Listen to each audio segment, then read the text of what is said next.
Halo, assalamualaikum. Sekarang kita akan mempelajari mengenai bab aksara Sunda.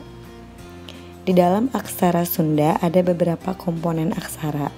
Yang pertama kita akan mempelajari mengenai aksara suara atau vokal. Kemudian ada aksara ngalagena, rarangken, dan juga angka. Di dalam aksara Sunda, aksara vokalnya dia memiliki 7 macam. Untuk huruf A bentuknya seperti angka 3. Lalu huruf I bentuknya itu seperti ini, seperti L ya. Kemudian untuk huruf U-nya itu seperti ini, seperti Z, namun di belakangnya ada bentuk seperti itu. Kemudian untuk huruf E seperti ini bentuknya. Untuk huruf O juga sama, bentuknya seperti Z, namun di belakangnya ada seperti huruf N yang melengkung seperti itu. Kemudian huruf E itu sama seperti angka 3, namun atasnya kita kasih seperti huruf V.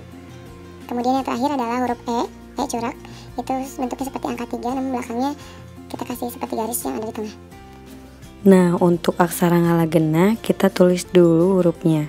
Aksara ngalagena merupakan aksara konsonan di dalam bahasa Sunda. Jangan lupa cara penulisannya harus sesuai dengan kaidah aksara ya, jangan asal-asalan.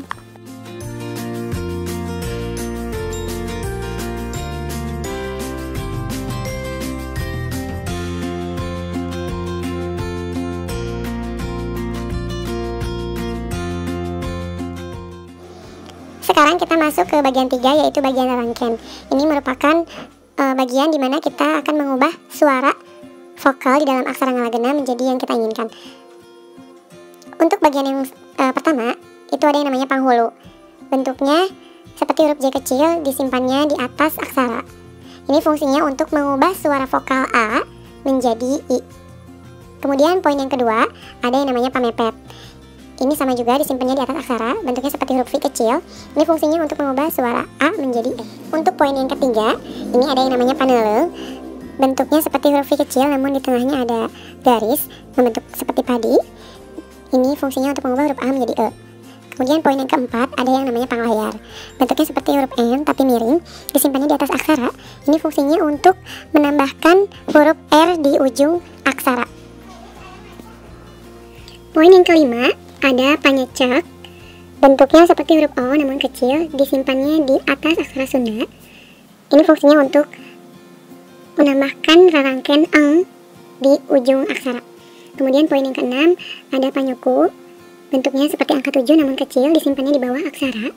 Ini fungsinya untuk mengubah huruf A menjadi U. Kemudian poin yang ketujuh, ada panyakra. Disimpannya di bawah aksara. Ini fungsinya untuk menyisipkan rarangken RA di tengah aksara. Selanjutnya poin yang ke-8, ada yang namanya panyiku. Bentuknya seperti huruf N, diletakkan di bawah aksara. Ini fungsinya untuk menyisipkan rarangken LA. Kemudian poin yang ke-9, ada yang namanya paneleng.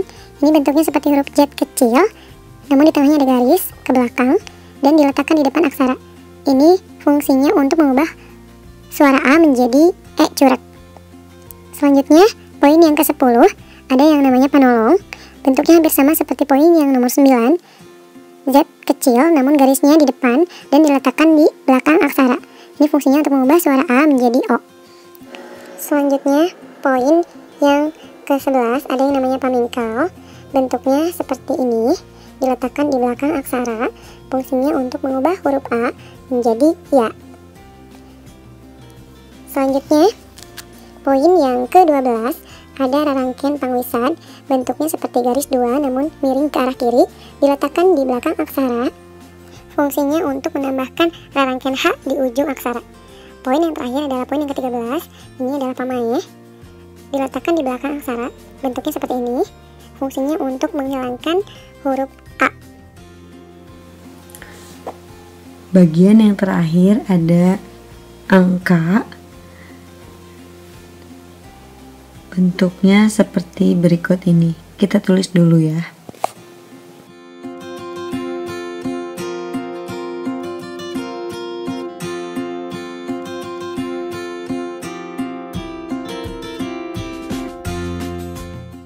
Nah, cara penulisan angka di dalam aksara Sunda itu wajib harus menggunakan garis mutlak di kedua sisinya. Misalnya sekarang tanggal 10. Nah, sebelum menuliskan angka 10, kita tulis garis mutlak di samping kanan kirinya. Sekarang kita belajar contoh soal. Soal yang pertama ada kata kakak. Kata kakak terdiri dari dua suku kata yaitu K dan K. Kita tulis dulu aksara Sundanya, K yaitu bentuknya seperti ini. Kemudian kita tulis ulang K yang satunya. Jadi deh. Lanjut nomor 2. Kita punya kata kaki. Kaki ini terdiri dari dua suku kata K dan Ki. Kita tulis aksara Sundanya K.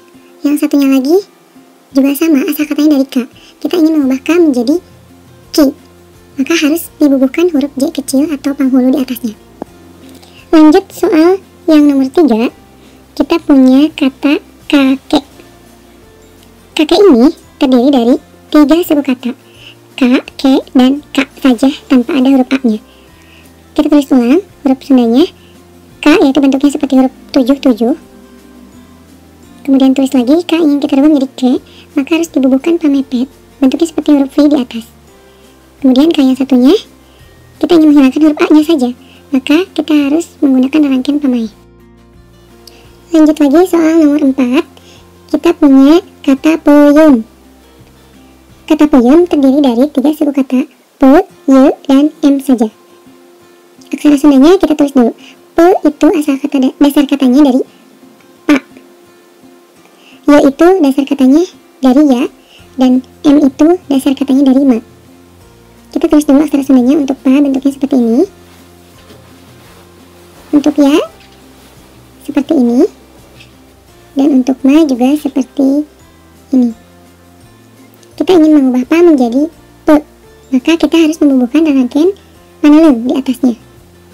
Bentuknya seperti huruf padi. Dan Ya akan dirubah juga menjadi Y, sama dibubuhkan rangkaian panelum. Dan yang terakhir Ma, kita akan menghilangkan huruf A nya saja menjadi M, maka kita menggunakan rangkaian pamai. Lanjut contoh soal nomor 5. Kita punya kata sawah. Sawah ini terdiri dari 2 suku kata yaitu sa dan wah. Kita tulis aksara Sunda sa. Kita lihat di dalam aksara Ngalagena, sa itu bentuknya seperti angka 7. Lalu wa bentuknya seperti huruf G namun miring. Nah, kita ingin membubuhkan huruf H di belakang wa, maka ditambahkan rangkaian pangwisan. Bentuknya garis 2. Ditulisnya di belakang aksara. Lanjut soal nomor 6. Kita punya kata mayar. Asal katanya terdiri dari 2 suku kata yaitu ma dan yar. Aksara Ngalagena dari ma bentuknya seperti ini. Dan untuk ya bentuknya seperti ini. Ini tidak dirubah, tetap ma. Yang ini tetap ya juga, namun kita ingin membubuhkan huruf R di belakangnya menjadi yar. Maka kita harus membubuhkan rangkaian panglayar di atasnya. Lanjut nomor 7. Kita punya kata gang. Ini suku katanya ada 1, gang. Asal katanya ini dari huruf ga. Aksara Sundanya seperti ini, aksara Ngalagenanya. Kita ingin mengubah ga menjadi gang, maka kita harus membubuhkan rangkaian pangecek di atasnya. Lanjut nomor 8. Kita punya kata plang. Plang ini terdiri dari 1 suku kata yaitu plang. Asal katanya dari huruf pa. Aksara Ngalagenanya seperti itu. Sekarang kita ingin mengubah pa menjadi pa, maka kita harus membubuhkan rangkaian panyiku di bawah aksara. Kemudian ingin dirubah lagi menjadi plang, maka kita harus membubuhkan rangkaian eng di atas aksara. Selanjutnya nomor 9. Kita punya kata putra. Putra terdiri dari 2 suku kata yaitu pu dan tra. Pu asal katanya dari pa. Kemudian kita ingin mengubah pa menjadi pu, maka kita harus membubuhkan rangkaian panyuku di bawah aksara. Hurufnya seperti angka 7 kecil.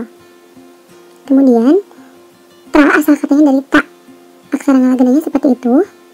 Kita ingin mengubah ta menjadi tra, maka kita harus membubuhkan rangkaian panyaka di bawah aksara.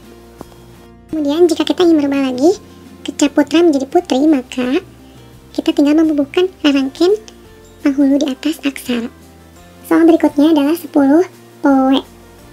Ingat, penulisan angka itu harus wajib menggunakan garis mutlak. Angka 1 dan 0. 10 poe, asal katanya, suku katanya pa dan e. Pa dirubah menjadi po, maka harus dibubuhkan huruf panolong atau rangkaian panolong. Kemudian e-nya dari aksara suara atau vokal. Ini e coret ya. Jadi, hatur nuhun. Jangan lupa like, comment, and subscribe dan share ke teman kamu sebanyak-banyaknya.